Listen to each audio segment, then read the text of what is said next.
Assalamualaikum warahmatullahi wabarakatuh. Saya Muhammad Rahim Hamidah dari kelas B. Ini mempresentasikan materi kami terkait dari kehidupan dari mulai anak usia sekolah, kemudian remaja, dewasa, serta lansia. Kemudian ini adalah anggota-anggota kami dari masing-masing kelas, dan saya bersama rekan saya, Nuris, dari kelas B yang mewakili untuk mempresentasikan materi kali ini. Kemudian materi yang akan dibahas adalah dimulai dari definisi, kemudian ciri-ciri, tumbuh kembang pada tiap tahap, kemudian faktor yang mempengaruhi pertumbuhan dan perkembangan, kemudian ada kebutuhan gizi pada tiap tahap, serta masalah makan serta gizi mereka, dan yang terakhir adalah mitos tabu pada masing-masing tahap kehidupan. Dimulai dari anak usia sekolah. Nah, anak usia sekolah sendiri, menurut Depkes tahun 2011 itu merupakan anak-anak yang berusia dari umur 7 sampai 12 tahun. Adapun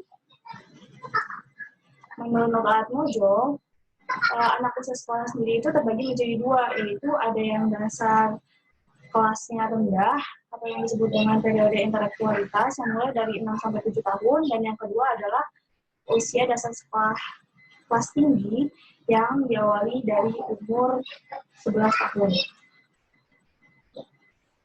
Selanjutnya, pengertian anak usia sekolah menurut Diani, yaitu merupakan anak berusia 6 sampai 12 tahun yang memiliki fisik lebih kuat, serta mempunyai sifat individual, serta aktif dan tidak bergantung dengan orang tua.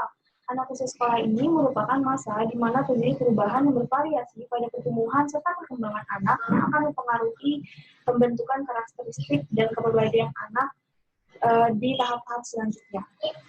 Sehingga disimpulkan bahwa anak usia sekolah itu merupakan seorang anak yang berusia 6 sampai 12 tahun yang masih pada tahap perkembangan yang cepat serta dinamis baik dalam aspek fisik, sosial, mental, kognitif, ataupun emosi, serta pemberian beban tanggung jawab atas perilaku yang dilakukan terhadap lingkungan.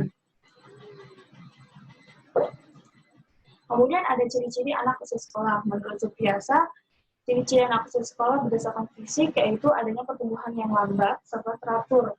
Kemudian anak perempuan itu biasanya pertumbuhannya lebih cepat dibanding dengan anak laki-laki. Kemudian pada anak usia sekolah ini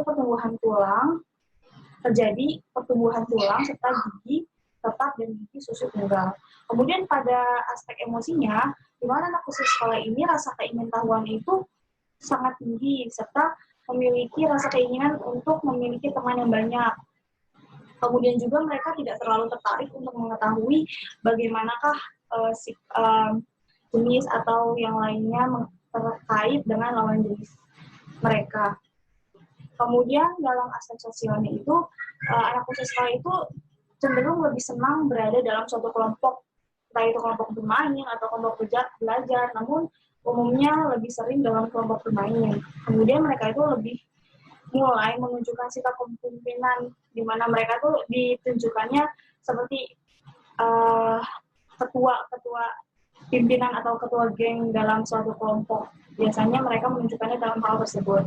Ataupun kemudian mereka itu lebih erat dengan teman-teman sejenisnya daripada orang tuanya. Jadi hubungan sosial mereka itu lebih cenderung terlihat ketika mereka saat pada tahap usia sekolah dibandingkan pada tahap-tahap selanjutnya. Kemudian dalam aspek intelektualnya itu, mereka itu lebih suka berbicara dan mengeluarkan pendapat menurut mereka terhadap suatu hal itu bagaimana. Jadi mereka tuh lebih suka berpendapat terhadap sesuatu dibandingkan mendengarkan. Kemudian mereka juga lebih selalu ingin mencoba sesuatu yang baru, serta perhatian mereka terhadap sesuatu itu sangat singkat. Kemudian, menurut Permenkes RI nomor 66 tahun 2014, pada pasal 1 ayat 5 dan 6, tumbuh kembang anak usia sekolah itu pertumbuhan menurut Permenkes RI nomor 66 tahun 2014 pasal 1 ayat 5 dan 6 Didefinisikan pertumbuhan itu merupakan bertambahnya ukuran dan jumlah sel serta jaringan intraseluler, yang berarti bertambahnya ukuran fisik dan struktur tubuh sebagai atau keseluruhan sehingga dapat diukur dengan satuan panjang dan berat. Jadi pertumbuhan itu merupakan sifatnya itu kuantitatif atau dapat diukur. Adapun perkembangan itu merupakan bertambahnya struktur dan fungsi tubuh yang lebih kompleks dan dalam kemampuan gerak kasar, gerak halus, bicara, dan bahasa serta sosialisasi dan kemandiriannya. Jadi perkembangan ini hanya dilihat ketika dia sudah menimbulkan beberapa gejala-gejala terjadinya perkembangan dan sifatnya kualitatif tidak dapat diukur dan tidak dapat diukur. Nah, kemudian tumbuh kembang anak usia sekolah menurut Latifa dalam aspek fisik dan motorik, yaitu meliputi struktur fisik, sistem syaraf, kekuatan otot, dan pekerjaan endokrin yang mempengaruhi perilaku seseorang.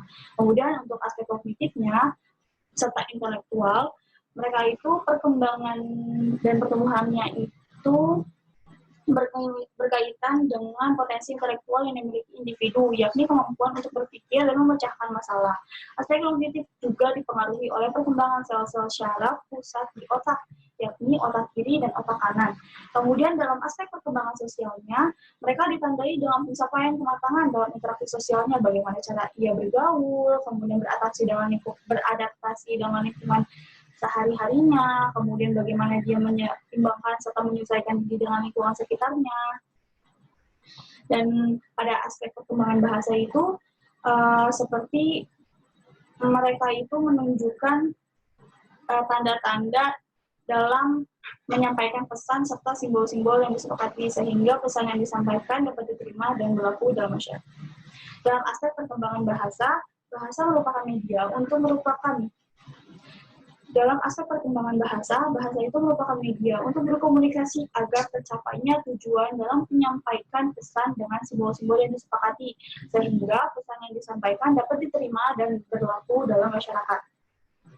Kemudian dalam aspek perkembangan emosi itu muncul karena berfungsi sistem endokrin. Untuk mencapai kematangan emosi, anak harus belajar bagaimana reaksi emosional tersebut timbul dengan cara menggunakan perasaannya agar emosi dapat tersalurkan dengan benar. Nah, kemudian dalam aspek kepribadian dan seni, di mana perkembangan kepribadian seorang anak usia sekolah itu merupakan ketetapan dalam pola kepribadian atau konsistensi, yang artinya terdapat kecenderungan ciri sifat kepribadian yang menetap dan relatif tidak berubah sehingga mewarnai timbul perilaku khusus terhadap diri seseorang. Kemudian aspek perkembangan moralnya itu, perkembangan moral itu berkaitan dengan aturan dan konvensi mengenai apa yang seharusnya dilakukan oleh seorang individu dan berinteraksi dengan orang lain.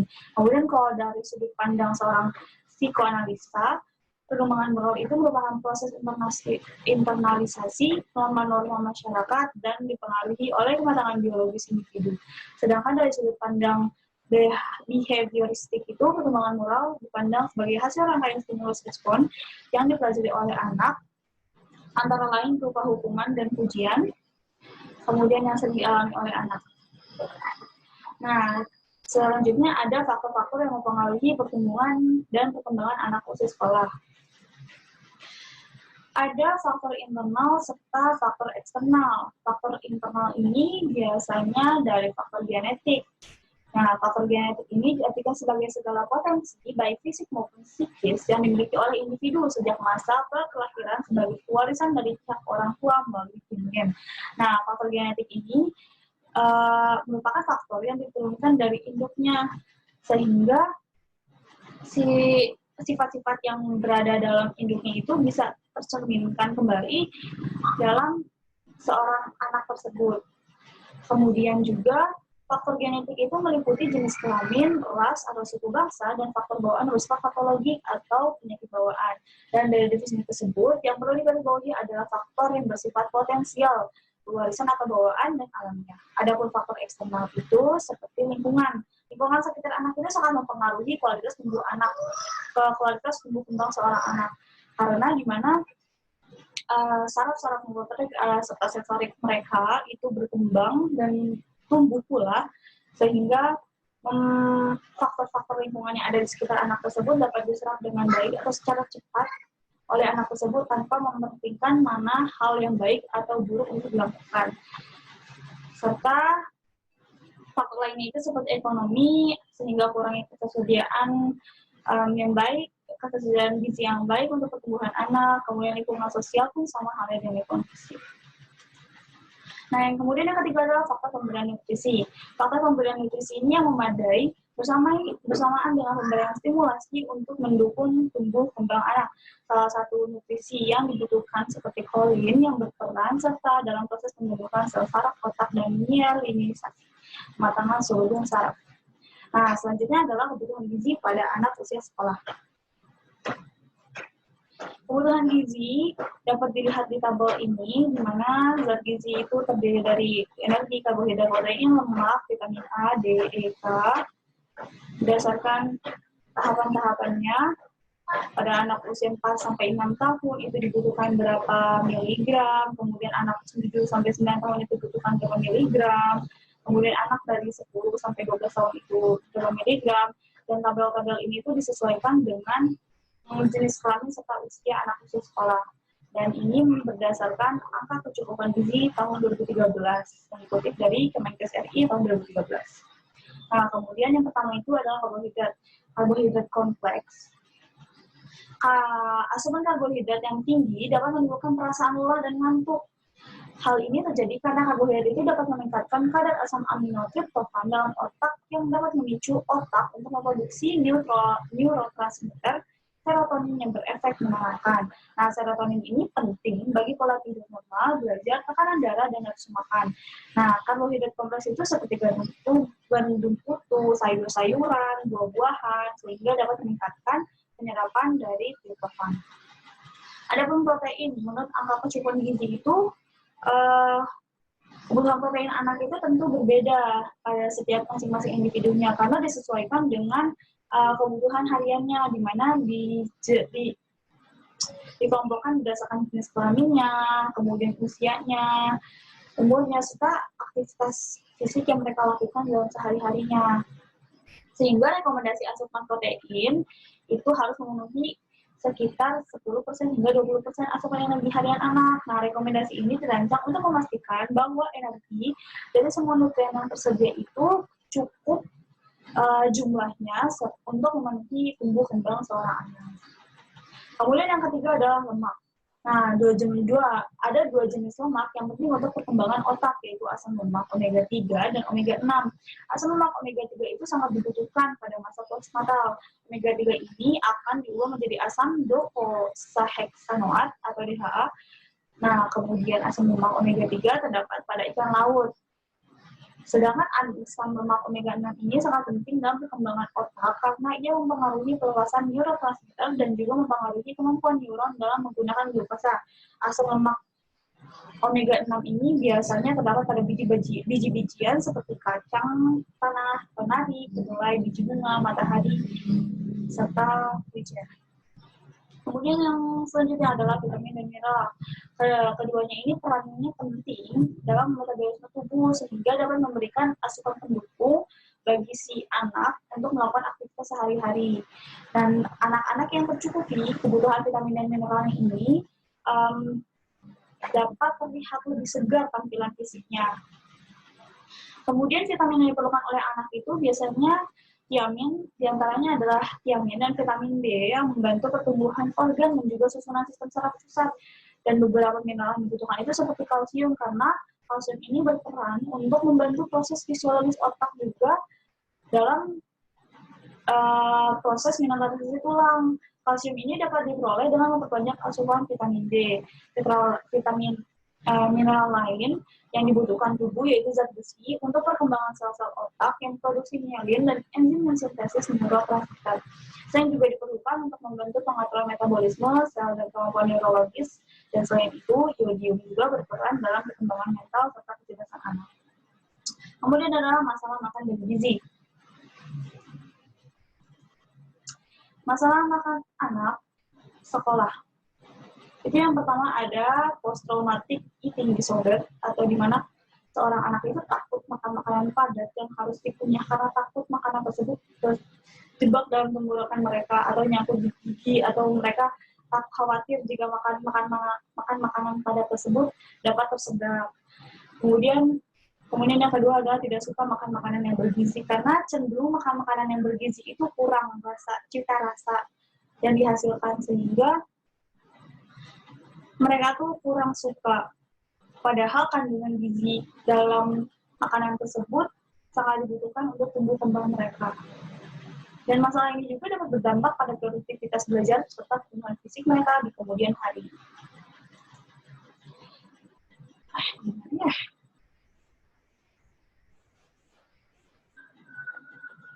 Kemudian adalah masalah gizi anak sekolah itu. Ada yang pertama, anemia gizi besi. Suatu kondisi pada anak SD dengan kadar hemoglobin dalam darah kurang dari 12 gram.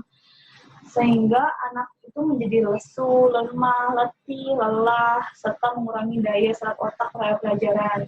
Kekurangan zat gizi besi ini dapat mempengaruhi aktivitas seharian anak tersebut, di mana sehingga si anak tersebut tidak dapat melakukan aktivitasnya dengan baik, sebagaimana hal-hal yang dilakukan oleh anak-anak pada seusianya. Kemudian yang kedua adalah gangguan akibat kekurangan natrium atau GAKI.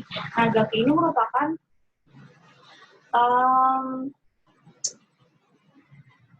terjadi dalam jangka waktu yang lama, dan akibatnya itu anak-anak akan menjadi lamban dan sulit menerima pelajaran, berpengaruh pada otak mereka. Kemudian yang ketiga adalah kekurangan vitamin A, vitamin D, kekurangan jumlah asam vitamin dalam tubuh yang mengakibatkan daya tahan tubuh terhadap infeksi menurun dan terkait dengan fungsi penglihatan. Jadi kalau misalkan kekurangan vitamin A itu mereka lebih rentan terhadap suatu penyakit, serta fungsi penglihatannya juga menurun. Kemudian yang selanjutnya adalah kekurangan energi protein atau HEP, di mana kondisi seorang anak jumlah asupan zat gizinya itu kurang dari yang dibutuhkan. Jadi mereka itu kekurangan protein, di mana seharusnya mereka tercukupi oleh protein tersebut, namun kondisi di sini mereka kekurangan. Nah, gejala-gejala yang timbul itu seperti mengalami keterlambatan tumbuh kembang, tidak aktif dan mudah lelah, kemudian lebih sering mengalami dehidrasi, serta rentan terhadap suatu penyakit.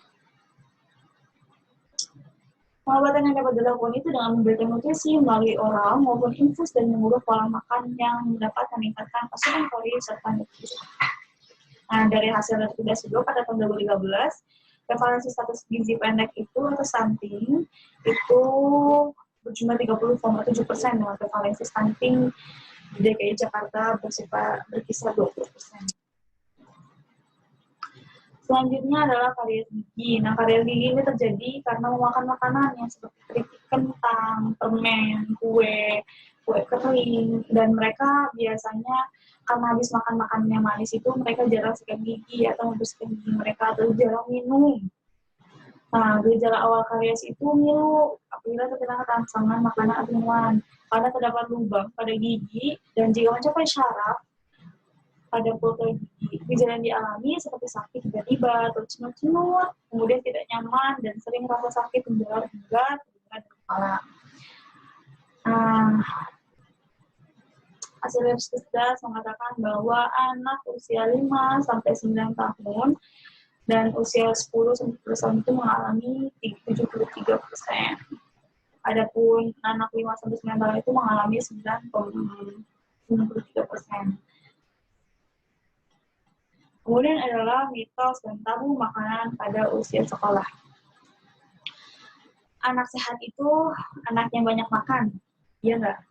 Nah, anak yang banyak makan dan gemuk, faktanya itu anak banyak makan dan gemuk percuma kalau misalnya dia kekurangan energi, protein, atau karbohidrat, atau energi zat gizi lainnya. Anak banyak makan dan gemuk itu tidak menjadi standar bahwa anak tersebut dikatakan sehat. Anak banyak gemuk itu bisa diberikan karena dia kelebihan karbohidrat atau protein, karbohidrat atau lemak yang dia konsumsi di gemuk. Dan pertumbuhan seorang anak itu ditandai sehat atau baik itu dimana ketika dia termasuk dalam standar normal perkembangan anak dalam usianya. Kemudian adalah konsumsi telur itu menyebabkan bisul. Faktanya itu penyebab bisul itu bukan karena makan konsumsi telur yang banyak, melainkan karena adanya infeksi dari lingkungan luar. Kemudian adalah konsumsi ekstrim itu sebabkan batuk dan flu. Nah, Jadi es krim atau makanan dingin lainnya itu tidak selalu dapat menyebabkan batuk dan flu. Faktanya itu, di mana konsumsi es krim itu tidak menyebabkan batuk, kecuali apabila es krim tersebut dalam kondisi yang tidak higienis. Baru hal tersebut dapat memicu seseorang anak itu terkena penyakit batuk atau flu. Kemudian yang selanjutnya adalah usia remaja. Usia remaja menurut Harlock pada tahun 2011 yaitu merupakan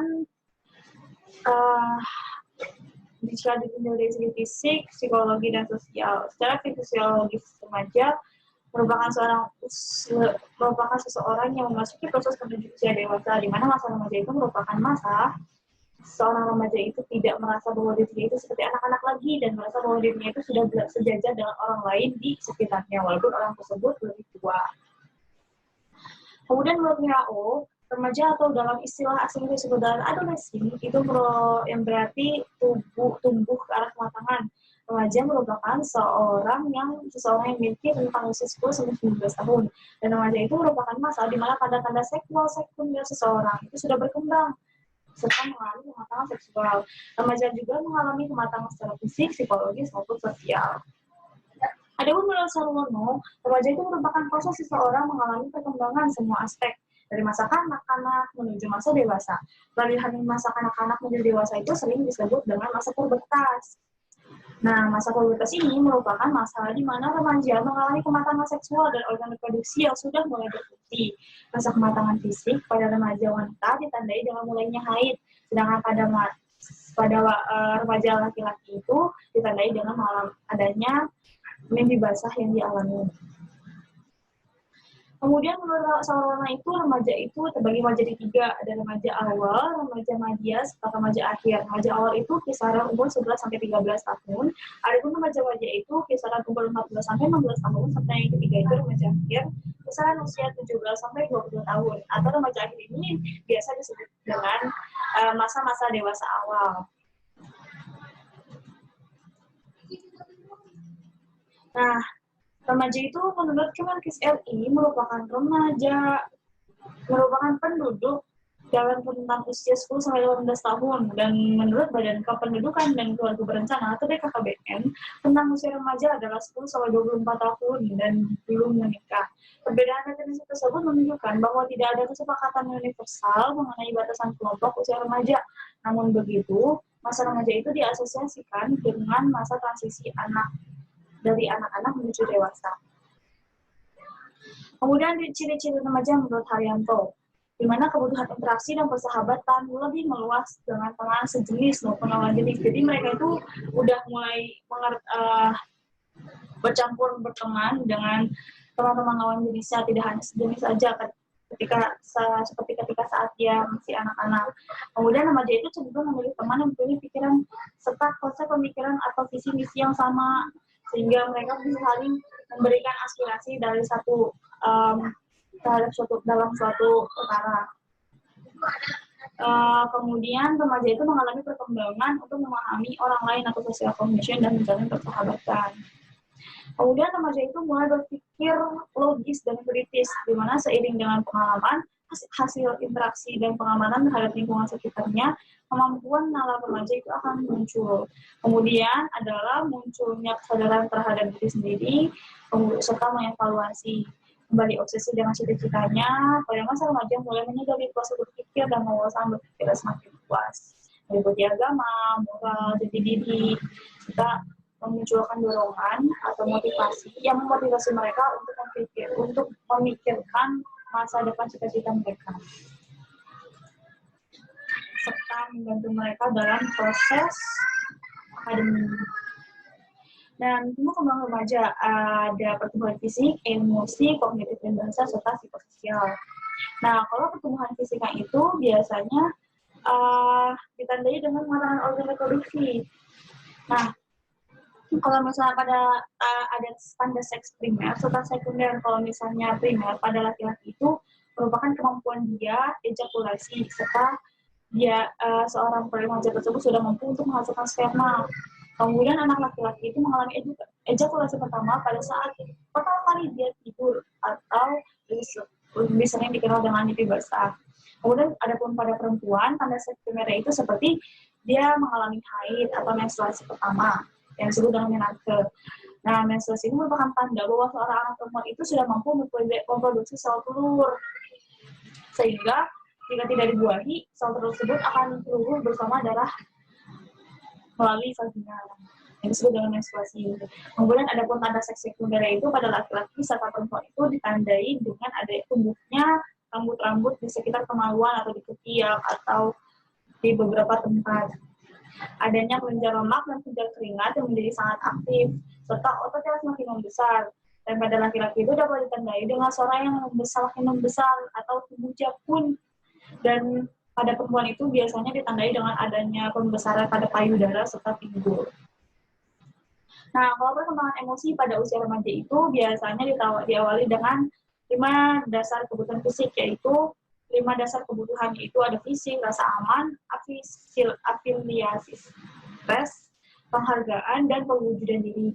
Setiap remaja itu juga masih menunjukkan reaksi dan ekspresi emosinya yang masih labil. Remaja awal itu masih belum terkendali dalam meluapkan ekspresinya karena mereka masih masa peralihan dari masa-masa anak-anak ke masa remaja. Sehingga mereka lebih sering mengekspresikan sesuatu itu dengan marah, gembira, atau sedih, atau berpikir panjang tanpa mengetahui bagaimana cara memberikan solusi terhadap suatu masalah. Jadi mereka lebih suka meluapkan apa yang dia rasa itu melalui emosi. Dan emosi yang dirasakan itu juga dapat berubah secara cepat-cepat atau biasa kita tahu itu kemudian. Dan ketiga itu ada perkembangan kognitif dan bahasa. Nah, remaja ini dapat berpikir secara sistematis dengan melakukan berbagai penggabungan, memahami adanya beberapa aspek pada suatu persoalan yang dapat diselesaikan seketika, kemudian kepercayaan diri yang tinggi, sehingga remaja selalu merasa di atas panggung dan diperhatikan oleh banyak orang. Nah, ada menurut Santrok, itu perkembangan kognitif bahasanya itu terjadi peningkatan penguasaan dan penggunaan kata-kata yang kompleks di mana remaja itu lebih baik pembahasaannya daripada masa kanak-kanak.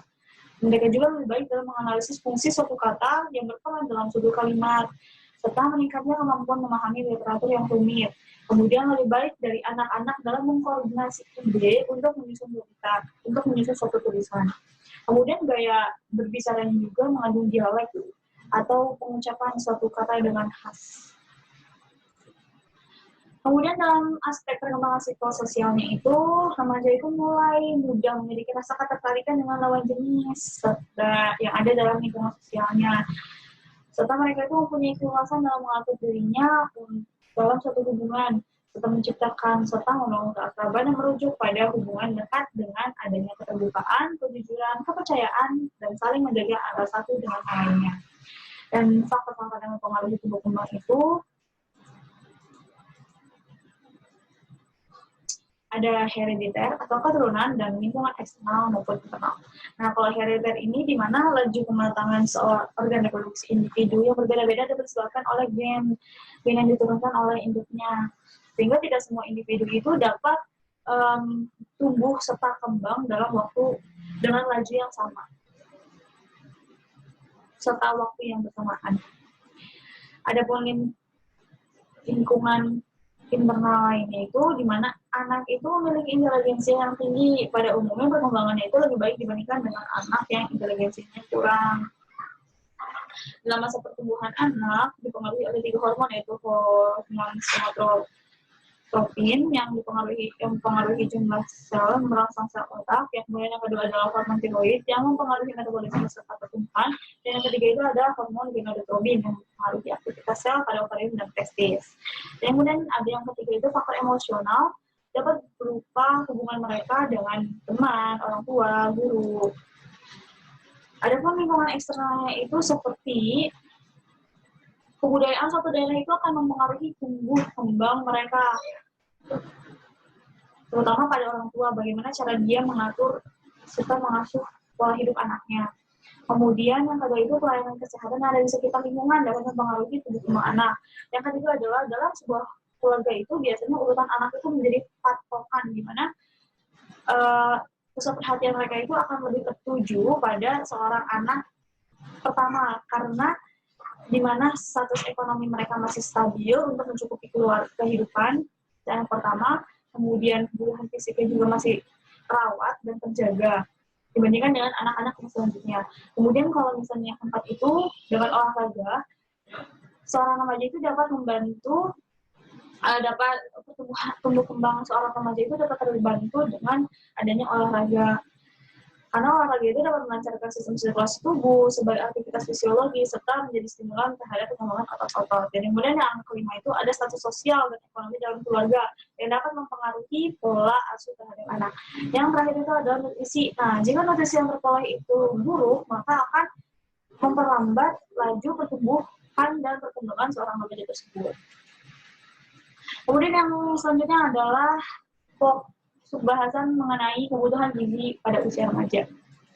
Nah, di sini ada energi, protein, karbohidrat, sama lemak. Berdasarkan angka kecukupan gizi,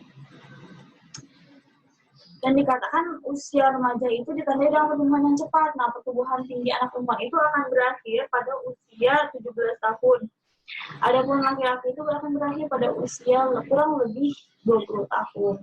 Nah, kalau misalnya kebutuhan energi seorang remaja itu menurut angka kecukupan gizi untuk usia 13-15 tahun itu 2.100, kurang lebih 2.125 kilokalori untuk perempuannya, dan untuk laki-laki itu 2.475 kilokalori untuk laki-laki setiap harinya. Angka kecukupan gizi energi dianjurkan sekitar 60% dari sumber karbohidrat. Kemudian kalau proteinnya itu dibutuhkan bagi laki-laki itu 70-66 gram, adapun untuk perempuan itu 59-69 gram. Nah, protein ini dapat diperoleh dari daging, keju, tempe, dan susu atau yang lainnya. Kemudian karbohidrat. Untuk angka kecukupan gizi pada laki-laki itu dibutuhkan 340-368 gram per harinya, dan untuk perempuan itu 292 gram per harinya. Sumber karbohidrat itu dari beras, gandum, dan yang lainnya. Kemudian yang selanjutnya adalah lemak. Angka kecukupan gizi untuk laki-laki itu sekitar 83-89 gram per harinya, dan untuk perempuan itu sekitar 71 gram per harinya. Nah, lemak ini dapat diperoleh dari telur, kemudian kacang-kacangan, daging,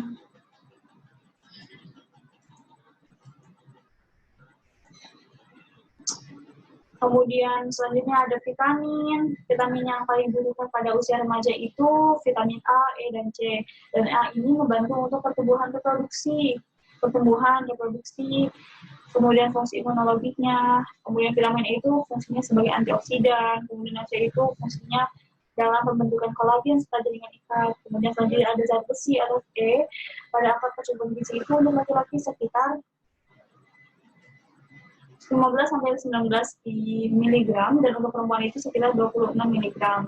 Serta makanan yang dapat membantu seorang remaja memenuhi kebutuhan zat gizinya itu seperti bayam, tomat, tiram, dan lain sebagainya. Kemudian kalau kalsium dibutuhkan 600-700 mg per harinya untuk laki-laki, dan porsi untuk perempuan itu 500-700 gram.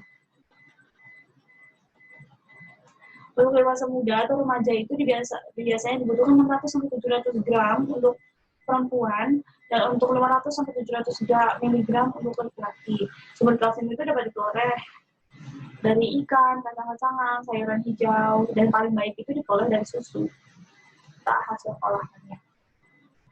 Gizi bergizi seimbang. Pedoman tersebut merupakan serangkaian upaya untuk menyeimbangkan antara zat gizi yang masuk dengan memonitor berat badan secara teratur. Prinsip gizi seimbang itu terdiri dari 4 pilar, yaitu yang pertama, mengonsumsi makanan yang beragam, yang tentunya kaya akan zat gizi. Kemudian yang kedua adalah membiasakan perilaku hidup bersih. Nah, biasanya perilaku hidup bersih ini dimulai dari seperti mencuci tangan dengan bersih setelah atau sebelum melakukan aktivitas yang sekiranya akan melakukan kontak dalam tubuh atau dalam tubuh dia. Kemudian yang ketiga adalah Melakukan aktivitas fisik. Nah, aktivitas fisik ini dapat dijadikan sebagai pendukung dalam proses tumbuh kembang seorang individu, serta menyeimbangkan antara pengeluaran dan pemasukan bergizi energi dalam tubuh. Kemudian yang ketiga adalah mempertahankan dan memantau berat badan normal, di mana biasanya keadaan seorang individu pada masa remaja ini lebih cenderung memperhatikan bagaimana penampilan dia ya.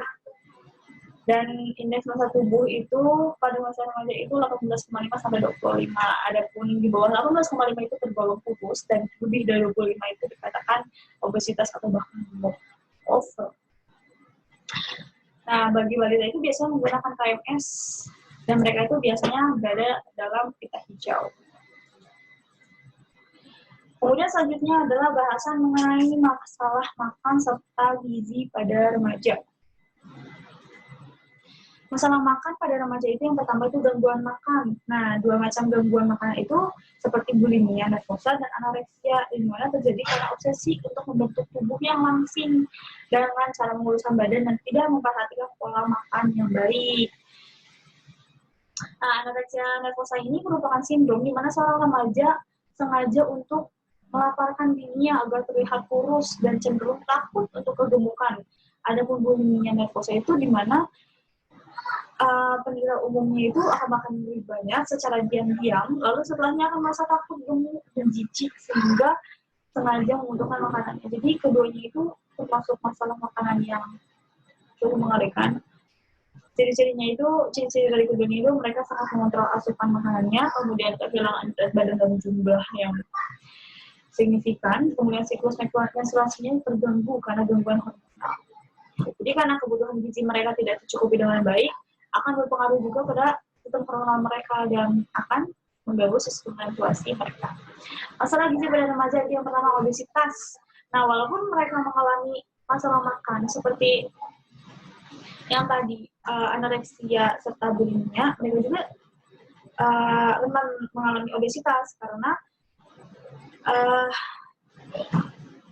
mereka itu lebih tertarik terhadap suatu makanan yang dikatakan lebih banyak mengandung kadar lemak serta karbohidrat seperti junk food atau fast food lainnya, sehingga rentan terhadap obesitas. Kemudian yang selanjutnya adalah kurang energi kronis atau KEK, dan pada remaja badan kurus atau disebut kurang energi kronis tidak selalu berupa akibat terlalu banyak olahraga atau aktivitas fisik.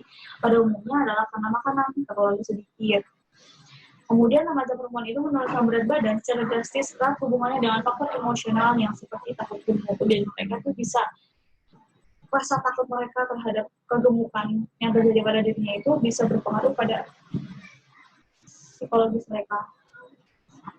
Hasil studi pada tahun 2013 itu menunjukkan bahwa prevalensi risiko KIK tertinggi itu ditemukan pada remaja perempuan yang usia subur 15 sampai 19 tahun yang sebesar 46,6%.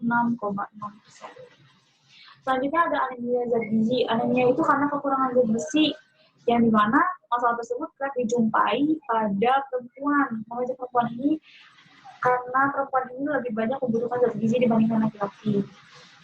Menurut riset tahun 2013, 21,7% penderita anemia remaja perempuan. Adapun 37,1% itu pada perempuan dan 21,7% itu terjadi prevalensi anemia di Indonesia. Dan angka ini naik menjadi 48,9% pada tahun 2018. Berarti terbukti bahwa semakin kesini semakin banyak orang yang kekurangan. Kemudian selanjutnya adalah mitos dan tabu makanan pada remaja. Nah, yang pertama itu konsumsi maksimum itu menyebabkan keputihan. Padahal faktanya, kemudian itu terjadi karena multifaktoral, yaitu yang kalau misalnya normal itu biasanya karena stres atau kehamilan atau aktivitas seksual. Nah, ada punya abnormal itu karena adanya infeksi bakteri, jamur atau parasit. Namun keputihan itu tidak disebabkan oleh makanan yang dikonsumsi. Kemudian yang selanjutnya adalah konsumsi jerawat. Kacang itu menyebabkan jerawat. Faktanya itu kacang itu memiliki banyak protein sebenarnya. Kacang itu juga memang mengandung lemak yang tinggi, namun tidak cukup banyak untuk mengakibatkan penumpukan lemak pada pori-pori. Yang menyebabkan jerawat dapat terjadi bukan karena konsumsi kacang, karena adanya alergi terhadap kacang, atau karena adanya faktor eksternal, karena dia kurang menjaga kebersihan di mukanya. Nah, kemudian selanjutnya akan dijelaskan oleh Haris. Terima kasih.